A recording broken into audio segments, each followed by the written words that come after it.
everyone. We are so glad that you're with us today. I know it looks like that we are doing this right in the middle of the solar eclipse, but we are actually pre recording this so that we can enjoy the eclipse just as everyone else. So, we are so excited. Today is all about voice and choice, and we have Steve Martinez, who is super awesome, educator for 20 years. He's been with Cami for almost 2 years. He's worked with us earlier in the year in our district and is just an awesome celebrator of all things students and educators. So he's going to take us kind of on this little Cami journey today so that we realize that Cami is so much more than just the annotating tool that we thought it was just from the beginning, and give us some really cool tips and tricks and how kids and students or I'm sorry, students, teachers have a little bit more voice and choice in the classroom. So Steve, thank you so much for being here. And I feel like we just need to jump right in so that you can show us some of the things that we probably don't even know exist within Cami. Yeah, no, thanks for having me. Super stoked about jumping on and, having this conversation with you all. So, yeah, like mentioned before, I do have about 20 something years under my belt within education. But and just hearing kind of and seeing the work that you're all doing with STEM, STEAM, voice, and you know what? Why don't we start there? So, if you don't know, now you know that Cami is a Google Chrome extension. And so I have my extension pinned, as you can see at the very top. When I click on the little K, it takes me to this party right here, right? So this is the Cami dashboard, but this is your new printer room. This is your new teacher prep space. So anything you can do in a printer or wrestling with a printer, you can very well do it here in the dashboard. So you can pull any files that you have on the left-hand side. But more importantly, or maybe not more importantly, but equally as important, you have over here to the right, you have all of our already built templates and resources. So when I heard voice earlier, the first thing I thought of, I'm going to select browse templates. I thought of something that I just showed a couple days ago at Q. And so there's a template here, and you can browse through these templates. You can search whatever you want. I know that there's a template in here called sequence. Here it is. And just so you know, like you can browse through these by subject, by types. But let me click on this one and I'll kind of show you how I would use this to amplify student voice. Okay. This is the template I want to use. I'm going to select open with Cami. And so with this one, what I'm going to do, I'm going to use this for student podcasting. And a lot of people, they tell me like, wait, Cami's not a podcasting tool. And what I say to them is like, Cami can be whatever you need it to be. So I did a lot of student podcasting in the classroom. And so what I would do though, there's a lot of front work. So you don't want students to just jump in front of a mic, start talking aimlessly. They get nervous. You want to make sure that there's a really purposeful action for students to be successful with podcasting. So for me, it was all about the storyboarding of the podcast. Mm-hmm. So I would front load this where, you know what, this box right here is going to be your intro. And then I would do, subtopic 1. And I would front load this the first time after the year goes on. Students would just take this template and just run with it. This can also be done collaboratively. And so once students are, talk about high tech, low tech, no tech, like on paper, they're jotting down their ideas. They're putting, okay, I'm doing a podcast on the causes of the First World War, let's say, or maybe something that's more authentic, maybe a message, maybe solving a solution in their community or their school site. Whatever the case is, this is a good entry point for podcasting because students will have on the left-hand side, the add media tool. Okay. And then there's a little camera tool right here. And so what could happen, students could hit that record button. And now it's recording content. Students can work on doing a draft once they have an outline on paper of their intro. I can select finish recording here and put this video right into the Cami doc, right into this first box. And then you can do it again for my subtopic 1. Do it again for my subtopic 2. Working on scaffolding the storyboard, right, as their podcast. To make matters even crazier, if this is shared out and I'm monitoring all the student work, what I can do is I can come over to the teacher to drop feedback that is of audio nature as well, right? Drop in, Mhm. hey, maybe you need to check this. And now I'm able to give faster, more high quality feedback because now I don't have to write out the feedback, right? All this is done in a Cami. Students can go back, record, give that student choice, give that Mhm. student voice, use that creativity. And here's the thing, and I'm going to stop here for a second to kind of have a more open conversation. But once the students are really keen, really comfortable with what they curated, they could then go to the three dots right here of each of their videos. Now, mind you, we're only doing little snippets, right? So they can select download. And now this video will download to their computer. It's downloaded as an MP4, and now the students can take this and put them right into an editing software like Mhm. a video or an iMovie.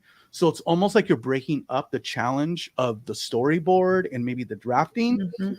from the actual editing part. And my students would love that because they would get overwhelmed with there's all these steps. This is how you do it. This is how you could do it in terms of scaffolding, in terms of differentiation of instruction, in terms of Mhm. giving the students a good entry point to podcasting and really allow them to amplify their voice in what I feel is a really powerful way.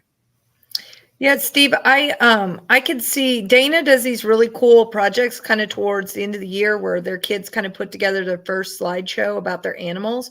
I could see this, Dana, being really useful to help them figure out on slide number one this. I Um, know. I was just brainstorming because I am in love with this. I want to make sure I've got this correct. So I can pull this up on my end, kind of note what I would like maybe for all my students, then send it over to Google Classroom and they each make their own, correct? So like I could put the type underneath like intro, slide 1, slide 2, mhm. or sub 1, and then create one, slide it over to Google Classroom, and then now they can each make their own from that initial what I'm looking for. Mhm. Yeah, and so I think I may already have this built because I was just doing this at Q. Uh, Is that when let's pretend this is the front loading that you need. When yeah, I come over here to my menu icon, yeah. I can create assignment from right There we here. go. Like, Okay. and Yeah. all the annotations that I have here are going Mhm. to carry over. You can make a copy for each student Right. if you want to do it individually. Okay. Yes. And Yeah. once it's assigned out, and I believe I already have this open. Yep. So I showed this for a few teachers, not a few. I showed it to some teachers a few days ago. But now, as a teacher, when you open this up in Cami, because here's what's powerful about this is if they're doing it independently, individually, Mhm. you can monitor all this within class view. Yeah. So, and In just think Cami. about how you can give feedback. Now I see like student Steve has this part. There's me at Q. And then I can go over and like see what Marcus is doing, see Mhm. what Stephanie is doing, right? And go ahead and drop in, again, that feedback, that support, and this helps streamline. This helps nature of feedback that would occur during a process like this. Yeah, and Cami, it'll interface in the high school. We use Schoology a lot, so it interfaces pretty well easily with it as well. But this piece where you were monitoring the kids, that's in the teacher dashboard. It'll be in the learning management system itself, and we have the same build into Schoology as well. Okay. Yeah, because So when they turn them into Schoology, I click on, grade them through Cami, and then it takes me to where I can see them all. right. So in Schoology, the only thing that's gonna be different is when you click on the assignment, it's gonna give you a class. It clearly says class view in Schoology, Mhm. assuming that it's a Cami assignment, and it would give the teacher this exact view that you're seeing That's here. really cool. Yeah, we do podcasting with our freshmen, and I think that part of where they struggle is how do I how do I take the story? How should the story go? And I really like that with those snippets of video. And I don't see any reason then if they make good snippets, why can't they drop them into Flip to put them all together? And then we've integrated 2 technologies that it's really a neat feature. Yeah. I love big that. fan. I'm And a you big know, fan of an app smash. Yeah, that's big fan of an app awesome. smash. And what I'm thinking is Jamboard's getting ready to no longer exist. Like, you can do all of these things in Cami. As he was scrolling through all of those templates, I was seeing so many things that I would have been creating in Jamboard anyway, and it's already there. In the collaborative piece where all the kids can be on the same one at the same time. I love this. One of our colleagues has a podcast with 4th and 5th graders, and she has said the planning piece, it's hard. I can't wait for her to watch this episode and share some of this with her, because I think it will help the kids with the process. That's so awesome. When you do that and let's say you wanted to assign the groups, like I wanted them in the groups of 4, can we load in those group members on the front end, or I have one kid pull it down and share to the others? How do you usually do that piece? Yeah. So in this situation, like what I showed you here, this is me individually assigning this podcasting experience to every single learner. Now, if you were to do this collaboratively, because I think that's what the ask is here, is I would go back, I would build it out a little differently. Okay. So what I would do is I would first come over. I would go back to the library. Sequence. So I'd find the same template. I would actually take this straight to split and merge. So notice, like when you click on it, you have open with Cami, you can download it. But the reason why I would click on split and merge is I would come over here. I would hit next right away. Oh, it removed my file. What? Let's just pull it up really quick.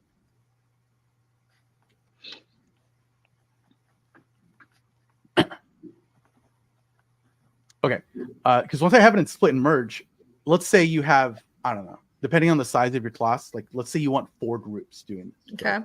4 students per group, 4 groups, right? So I can come down here and hit the little clone page icon. Boom, now I have 4. I'll pull it back out of Cami. Now, if you are using Schoology, you can't create a collaborative assignment in Schoology with Cami, at least well. Yeah.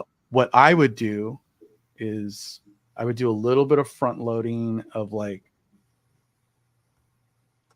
group 1, let's say. Okay. Group 2, and I think you get the gist of that. Yeah. I would go to the shared icon.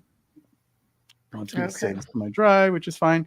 And so, you know, when you're in Schoology and you go add materials, but you want to add link. Yep. You would want that option, right? Okay. And so I would copy it and just share it out as a link, not as an assignment. So that way students would then maybe collaborate.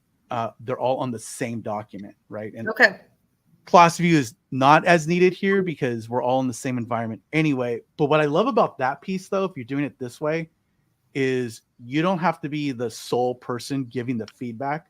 So students in group 1, once they have their podcast storyboarded, they can go and what's going on in group 2, give each other that peer feedback, have that dialogue, have that, you know, that classroom community, as I used to call it with my students. So the setup of it looks a little different. But if you're in Schoology, this is how I would do it. Okay, I got a split and merge question. I was tinkering the other day. I mean, I'll be the first to admit, I came on board with Cami during COVID. I used it only to annotate. I had no idea till you came and spoke with us. Holy moly, can it do a lot. So I was on the other day tinkering with split and merge, and what I had was a PDF that had like a data table. And I was trying to figure out if you're able to take and split the individual rows of the data table, because I wanted to be able to put a little extra blurb in there where they would take additional research. Does that make any sense? Or can you only split and merge pages? So you can only split and merge pages. Okay. But let me just pull something up from my Yeah. drive here. Show us how this works. And I'll kind of pull up something close to what you're describing in terms of the resource. So this is a science human population assignment. It does have some data, right? Mm-hmm. I'm going to delete that. Let's imagine, I don't know. Let's imagine this. You don't want the students doing this part of the assignment. Like you almost want to like replace it with something else here. Mm-hmm. You can do that. So I use the shape tool to box it out. Then I box it out. I'm going to fill it in with white. From there, I can download,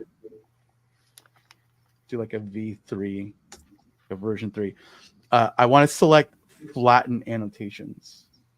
So when I flatten the annotations and export this, now that I have this new file, I'm just going to drag and drop it into the Kami dashboard. That's how you quickly bring new files back into Kami. Okay. And so now this part is gone, completely gone. For you to replace with an image, for you to replace with maybe you have a different chart that you want in there. So while you can't split and merge within a given page, you can use some hacks to, replace stuff. And now it's all flattened, like, it's completely gone. It's my Kami whiteout, if you will. I gotcha. I love that. Because there's been a million times I've found a resource online and been like, oh, it's so good, but this part, I want it to go. Yes. There you go. I like that. Okay. I know you're going to tell us about this, but can you explain how to use this questioning tool in an assignment that you've already posted? So I remember you talking about almost like a quick check where you can throw a question into a live document and students can answer it and you can kind of gauge how they're doing with something. Will you remind us, am I talking about something that actually exists? Yeah. First, let's find an assignment I already have. Let's just see if this one will work. Let's refresh here. By the way, we're throwing all of this live to Steve with no background of any questions we were going to ask. There it is. Okay. And this is how good he is. Let's just assume this is going to work. And you know what? Even if I don't have enough space, I'll show you how I would make that work. So when you come into a Kami assignment and you go into student work, you get all this Google Classroom busyness, right? But when you click right here, see where it says update work? So you click on update work. And when this first came out, I was like, no way this is what they mean, because I've never seen another tool do this, to where you create an assignment, making individual copies, but then you can push out new annotations or new anything that will live go out to every learner. Exactly. Because like for years, I was in Schoology teaching with Google Docs. And no shade to Google Docs, but like there was some clunkiness there. But that was my ask. I'm like, wait, why can't I just add new stuff? And it'll go out to every student. And people would tell me like, Steve, that's asking for too much. So here's an example of there's a question here that I rolled out. But what if low key, what if I want a different question? What if I want to I see them working, I'm like, that's not the question that they need. So think about the personalized and customized piece of instruction, right? So I'm going to delete this. So any changes I make, including deleting annotations, once I'm done, will go out to every learner. And so this is on Federal's paper number 10. Shout out to Madison. But I have some space here where I can drop in, and we are in the beta. We're still in the beta phase of this question tool. I'll show you how to turn this on in a sec. So not everyone has it, out of the gate, but I'm going to click on the tool here, and we have multiple choice, drop down, short answer. So I can select multiple choice, do a check-in, or like that. CFU, checking for understanding, right? You can drop in different answers.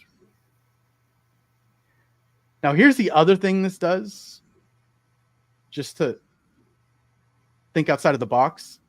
You can hyperlink things. So I don't think that's always a use case for people, but think about like escape rooms, or hey, this part of the question will link to a different resource if you need it to. That's just where my brain goes. I don't know. But just as an example, I'm going to set answer key. You can select like, okay, that's the right answer. You could show the number. You can randomize the answers if you want. If it's multi-answered, you have that. Here's what's brand new is you can turn on and display a hint. So when you click save, notice the little hint is right here, the top right of the question box. And you can type in hints, maybe do a quote of the text, right? Whatever it is. And so when the student gets the question now, they can select that little light bulb, that little hint, and they'll have the hint there for additional support. Because a questioning tool, it's not always for that summative assessment, right? It can be there to guide instruction. And so that's, for me, that's the big part of this. Now that I have all this not front loaded, but like reloaded because the students have already started working on it, I come up here and hit publish changes. Publish again. And so now these new annotations, they're going to go to every single student copy, right? Sure. And they'll get that new question. What could happen is, I'm going to go over here, and just to give you the feel, I have a Star Wars assessment, because why wouldn't I have a Star Wars assessment? I'm going to click on open with Cami. And so it'll give you a visual display in real time of how students are doing. So it'll give you questions that are in red, questions that are in green, questions that have not been answered at all. So this one I can see in green, and then I can drop in that feedback. So again, going back to class view, super powerful way to look at this. And we now have, well, in Google Classroom, we have this button. This is soon to be coming in Schoology, but we have an Insights button, which you're going to get an analytics dashboard on how students are doing with respect to the whole assignment, but also, you kind of include the question tool that's auto-graded. It will speed up things like, common assessments, PLC time, comparing data, and really getting a good first glance of how all of your learners are doing, not just your top performers, not just your low performers, but also students that are in the middle. And because those students need support too, right? All of our students need support. So it helps break up that data in that way.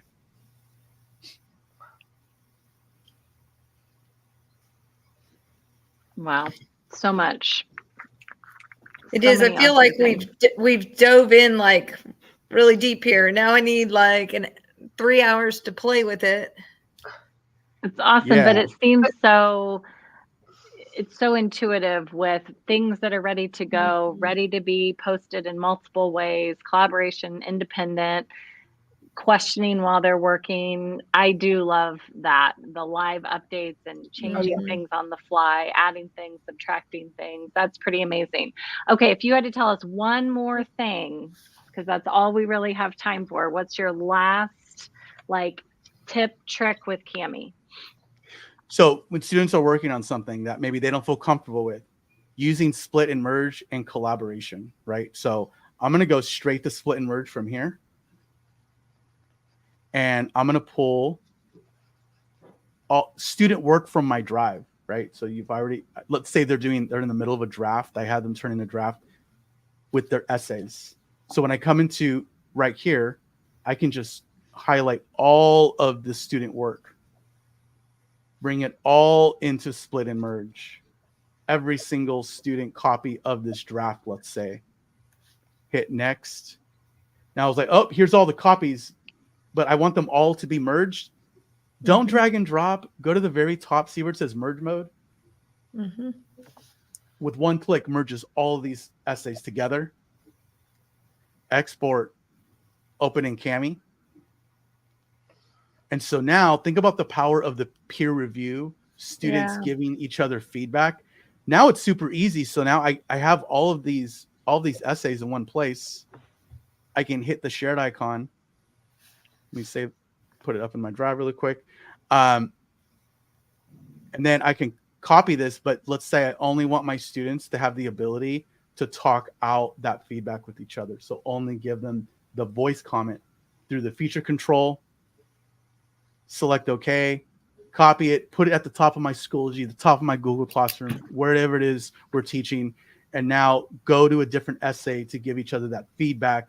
But now students are talking out what's working, what's not. It all gets documented in one location, and students get to really lean into like the metacognition of things, of like, how are we doing? How am I doing? And really going back and looking at it to the original essay, which was probably in a Google Doc somewhere, right, in the drive. Mm-hmm. That's on that collaboration. You don't have students learn in silos, right? Help Kami be that sidekick. Students talking to get students part of that classroom community. I love that. Don't teach in a silo. Love it. Oh man, so much. I'm with Elaine. Now I need to get on and I want to put some of this stuff together and look through all those templates and check out what's there. We really appreciate you. You're so knowledgeable. You have such a great way of explaining things, and you're so available. If anyone were to have a question or reach out and ask a question, I know that we could get you to get right back to them and answer the questions and help us continue to move forward with Kami. So we're so appreciative of that. Thank you for being on today. Thank you so much. And I think that this is I think some people could feel overwhelmed, but I think there's so much there that if you just start with one little thing, like we always say, then you're going to be like, oh my goodness, I can do this too. And I think that's what Steve is showing us. There's so much there, but if you just try one little thing, like we started off in our conversation today, it will build and you will find so much in Kami that you can use. Thanks for being with us. In May, we are going to visit with Jenny Long with Magic School Student, and that is so exciting. We cannot wait to hear more about that because we love Magic School AI so much. Now our students can really dive in and enjoy it as much as our educational force can. So we'll be doing that. And then don't forget, you can visit our playlist and you can connect with us anytime you like. We are so thankful for you and any feedback that you can give us. We value that so much. And don't forget also, there'll be resources linked to this, and there'll be some slides. So then you can revisit this whenever you like. So reach out to us. We are YaySTEM.